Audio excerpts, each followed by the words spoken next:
امام جعفر صادق علیہ السلام فرماتے ہیں کہ 5 چیزیں تمام انسانوں کے لیے ان کی زندگی کا اصل سرمایہ ہیں۔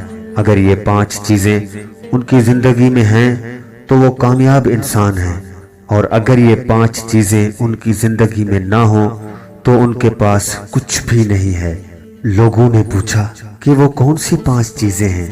تو امام نے فرمایا، سب سے پہلا سرمایہ دین، دوسرا عقل، تیسرا حیا، چوتھا بہترین اخلاق، پانچواں بہترین آداب۔ امام علی علیہ السلام نے فرمایا کہ اے مومن، علم اور دانش اور بہترین اخلاق اور آداب تمہاری اصل قیمت اور حیثیت ہے، بس تم علم حاصل کرنے اور بہترین آداب سیکھنے میں بہت زیادہ کوشش اور زحمت کرو، اور جتنا تمہارے علم میں اور بہترین اخلاق اور آداب میں اضافہ ہوگا اتنا ہی تمہاری قدر و قیمت، شخصیت اور منزلت میں اضافہ ہوگا اور منزلت میں اضافہ ہوگا اور منزلت میں اضافہ ہوگا۔